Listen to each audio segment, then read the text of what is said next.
Hello everyone, I hope you all are doing good. और आपकी जो स्टॉक मार्केट की जर्नी है वो काफ़ी अच्छी जा रही होगी। आप अच्छे पैसे कमा रहे होंगे। आज फिन निफ्टी की एक्सपायरी थी और निफ्टी, बैंक निफ्टी, फिन निफ्टी बहुत ही भयंकर, मतलब शॉकिंग, मतलब वॉलेटाइल था। शॉकिंग कैंडल्स बनी है, दो दो कैंडल बनी, एक बड़ी बड़ी कैंडल्स बन गई। मतलब भयंकर वॉलेटाइल था। काफ़ी लोगों के मेरे ख्याल से स्टॉप लॉस लगे होंगे, बट किसी ने केयरफुली थोड़ा सा काम किया होगा तो उसके पैसे भी काफ़ी अच्छे बने होंगे। मैंने भी कोशिश की, मेरा स्टॉप लॉस लगा। मार्केट बहुत वॉलेटाइल था तो थोड़ा सा मतलब हो गया।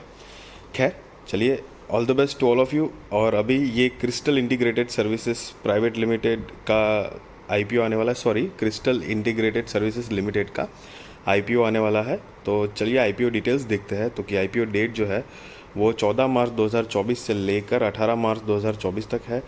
फेस वैल्यू 10 रुपये पर शेयर। प्राइस बैंड जो है वो 680 रुपये से लेकर 715 रुपये पर शेयर है।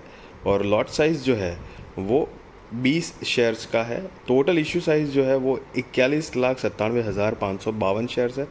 करीब 300 करोड़ 13 लाख रुपए कंपनी जुटाने वाली है इस टोटल इशू साइज से।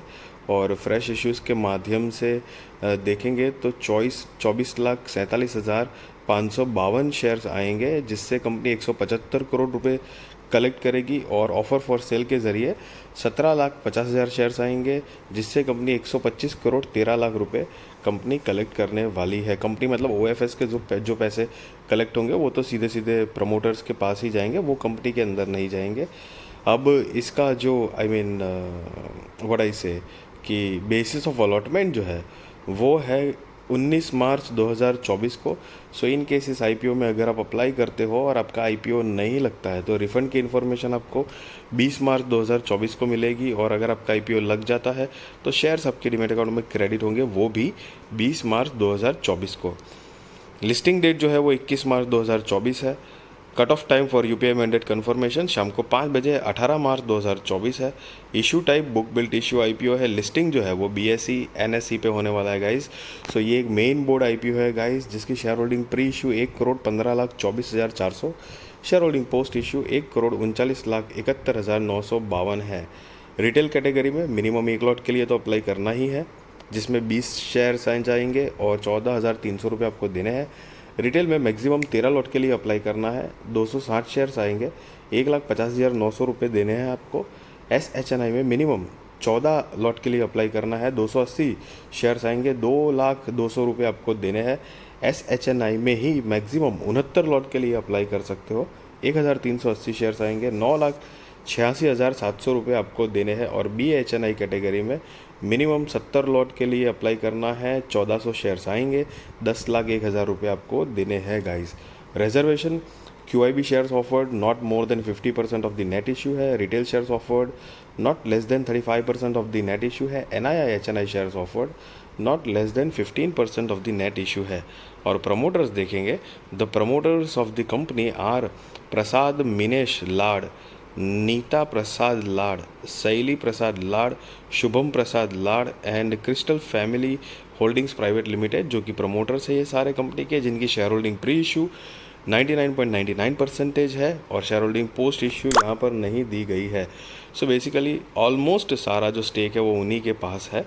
अब कंपनी बिजनेस क्या करती है उसके बारे में अगर ब्रीफ आइडिया ले तो 2000 से इनकॉर्पोरेटेड है, मतलब दिसंबर 2000 से।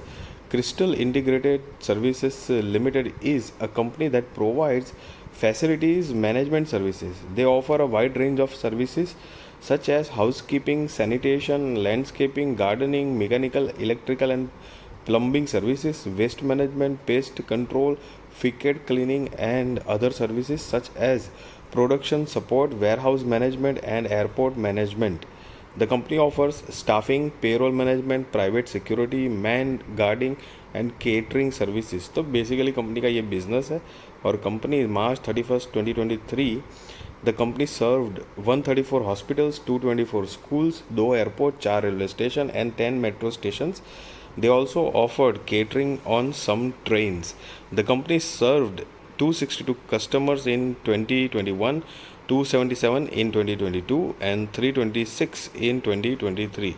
As of March 31st, 2023, the company served 2,427 customer locations across 14 states and one union territory in India. As of March 31, 2023, the company has set up 21 branches to expand its geographical reach.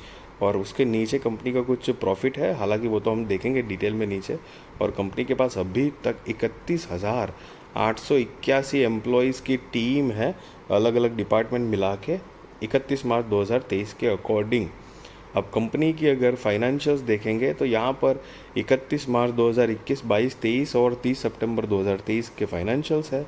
Guys ये सारे figures crore में है और latest recent वाले जो financials है वो हम नहीं देखेंगे, मतलब ईयर ऑन ईयर बेसिस के कंपेयर करके देखते हैं। तो कि असेट देखेंगे अगर तो मार्च 2021 में 338 करोड़ रुपए के आसपास थी, जो थोड़ी कम हुई है 343 करोड़, सॉरी थोड़ी सी जस्ट बढ़ी हुई है, मतलब फ्लैट प्रोग्रेसिव मोड में है। 343 करोड़ रुपए के आसपास है। रेवेन्यू 474 करोड़ रुपए के आसपास था 2021 में, जो कि 2023 में 710 करोड़ रुपए के आसपास हुआ है, मतलब बढ़ा हुआ है। प्रॉफिट आफ्टर टैक्स 16 करोड़ रुपए के आसपास था, जो कि बढ़कर 38 करोड़ रुपए के आसपास हुआ है। नेटवर्थ 136 करोड़ रुपए के आसपास थी, जो बढ़कर 163 करोड़ रुपए के आसपास हुई है। रिजर्व एंड सरप्लस 129 करोड़ से, मतलब 129 करोड़ के आसपास था, जो बढ़कर 155 करोड़ रुपए के आसपास हुआ है। और टोटल बोरोइंग्स 65 करोड़ रुपए से मतलब थोड़ी कम हुई है, 47 करोड़ रुपए के आसपास हुई है, तो ये एक अच्छी बात है। हालांकि बोरोइंग्स रीसेंट लेटेस्ट वाले क्वार्टर में देखेंगे तो आप देख सकते हो 103 करोड़ रुपए के आसपास हुई है सितंबर 2023 के अकॉर्डिंग। और आप नीचे जो देख रहे हो अमाउंट इन करोड़ लिखा हुआ है गाइस। अब कंपनी का मार्केट कैपिटलाइजेशन जो है वो 998 करोड़ रुपए के आसपास का है, मतलब मोटा मोटी 999 करोड़ रुपए आप गिन सकते हो। और ROE जो है वो 11.71 है, ROCE 16.97, debt to equity 0.58, RONW 11.21, PBV 4.49, PAT margin मतलब प्रॉफिट आफ्टर टैक्स का मार्जिन जो है वो 4.56 है गाइस। EPS यहाँ पर देखेंगे तो प्री IPO 33.33, पोस्ट IPO 29.42 है। PEX pre IPO 21.45, post IPO 24.3 है गाइस। और यहाँ पर नीचे जो आप देख रहे हो नोट, वो बेसिकली उन्होंने मतलब EPS प्री IPO और पोस्ट IPO कैसे कैलकुलेट किया हुआ है उसके बारे में बताया है, तो आप चाहो तो पॉज करके पढ़ सकते हो गाइस। अब कंपनी का ऑब्जेक्ट ऑफ इश्यू मतलब IPO लाने के रीजंस क्या है, तो कि उसमें 4 मेजर रीजंस दिए हैं। रीपेमेंट, प्रीपेमेंट इन फुल और part of certain borrowings avail by the company, funding working capital requirements of the company, funding capital expenditure for the purchase of new machinery and general corporate purpose. So guys basic ये 4 reasons दी है company ने IPO लाने के लिए। And with that guys be responsible trader, be responsible investor, value your money and I hope all the best कि आपकी stock market की जो जर्नी है वो अच्छी रहे, आप पैसे कमाओ और बढ़िया से लाइफ गुजारो।